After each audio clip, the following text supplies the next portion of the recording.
Welcome back, everyone, to our prayer journey with Mike Toth as we continue stepping through the book of Mark, one verse at a time.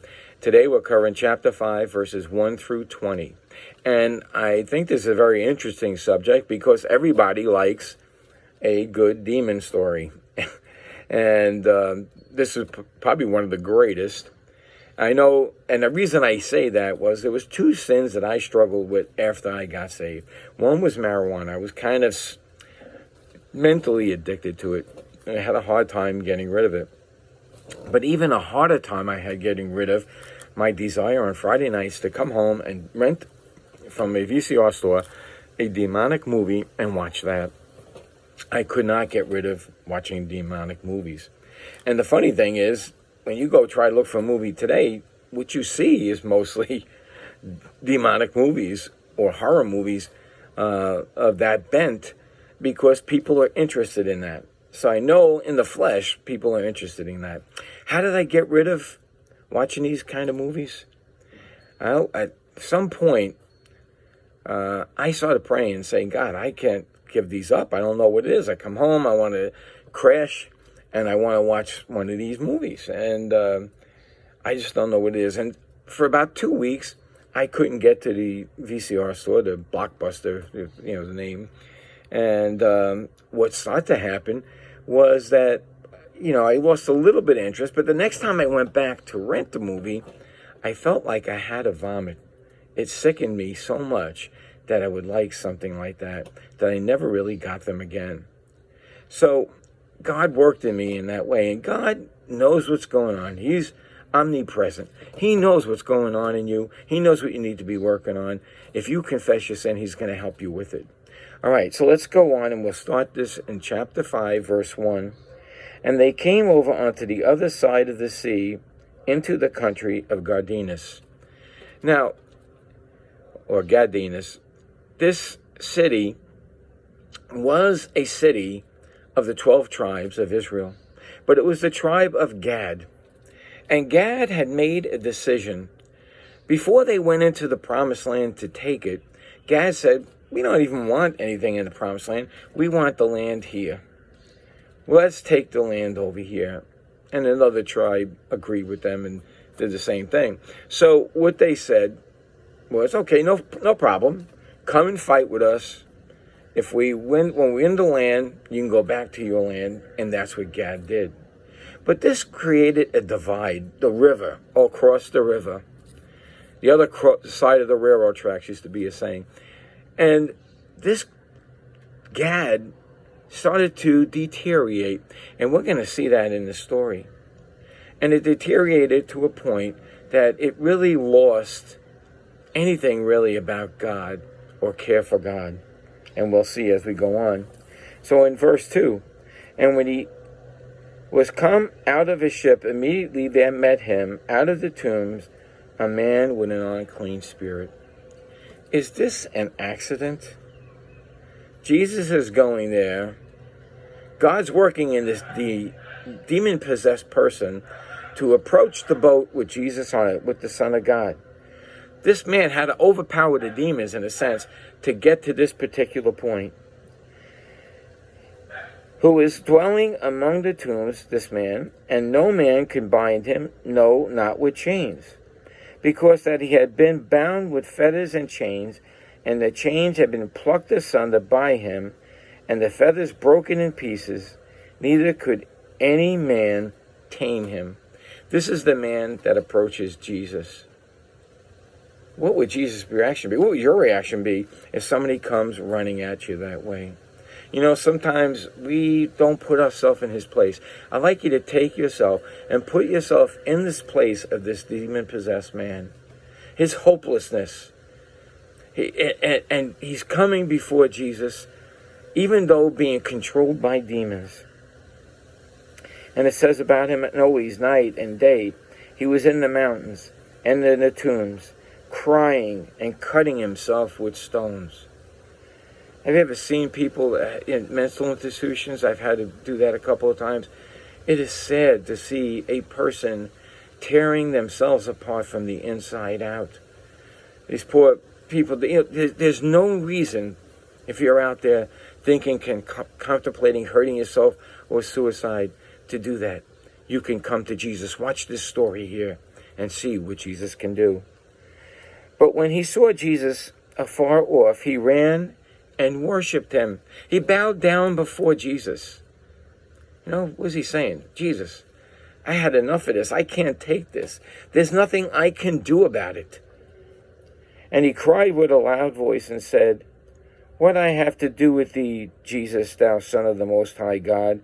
I adjure thee by God that thou torment me not. This is not the man speaking here. This is the demons. What do you want with me, O high God? The demons calling Jesus Christ, the Son of God, the good news, the gospel. I adjure thee not, by God, that thou torment me not. Don't torment us. Torment me. For he said unto him, come out of the man, thou unclean spirit. And he asked him, Jesus did, what is your name? And he answered, saying, my name is Legion, for we are many. Now, I don't know what this man was doing up in the tombs, but obviously he was weak, and the demons can fill him up and torment him and use his body for some reason. And it's verse 10, and he besought him much that he would not send them away out of the country. They didn't want to leave Gad. Why? Why would they not want to leave Gad? Now there was nigh unto the mountain a great herd of swine feeding. Swine in kosher land?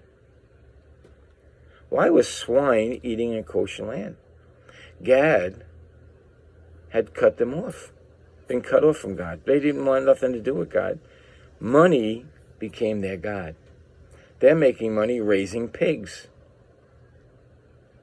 This country is totally out of the picture. It's not like today where God removed the restrictions on pigs. But pigs were not to be touched or around by Jewish people. Now there was nigh unto the mountains a great herd of swine feeding, and all the devils besought him, saying, send us unto the swine, that we may enter into them. So I guess roaming around the earth is a difficult thing, and they wanted to go into the swine. And forthwith Jesus gave them leave, and the unclean spirit went out and entered into the swine, and the herd ran violently down a steep place into the sea, and there were about 2,000 that were choked in the sea. God answered their request, but he answered it like a genie would. A little trick to it. Fine, you want to go in the swine? Go. Now you're homeless again. And they that fled the swine fled and told it to the city and in the country, and they went out to see what if it was done. And they came to Jesus to see him that was possessed with the devil and the legion, sitting and clothed in his right mind, and they were afraid. Now this had to take some time to go back into the city and come back out.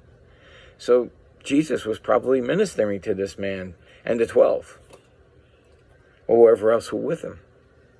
Verse 16, and they saw it, and it told them how it befell him that he was possessed with a devil, and also concerning the swine. And they began to pray him to depart out of the coast. That's Jesus. Leave. Why do they want Jesus to leave? Well, their business just went into the drink. They just lost all their swine. Money was more important than God. Is that a problem we have in this country today? Money being worth more than God? No, money is not worth more than God, but to us, sometimes it is. And when he was come into the ship, he that had been possessed with the devil prayed him that he might be with him. He wanted to stay with Jesus.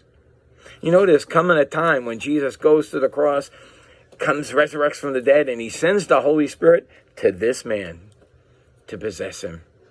So he's not leaving him alone. He's just leaving him to witness for a time. Let's go on and see. Howbeit Jesus suffered him not, but said unto him, Go home to thy friends, and tell them how great the Lord had done unto thee, and had compassion on thee.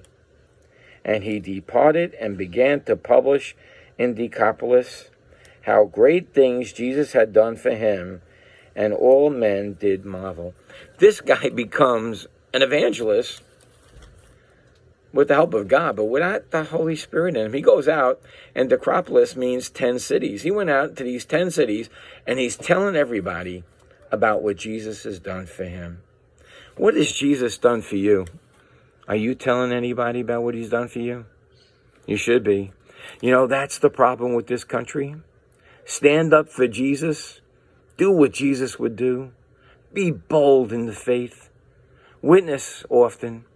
And if there's anyone listening in that's not saved, ask Jesus into your heart right now. He'll come. He'll take you. And all of your demons, real or self-made, will be departed. And then let Jesus increase as we decrease. Until next time.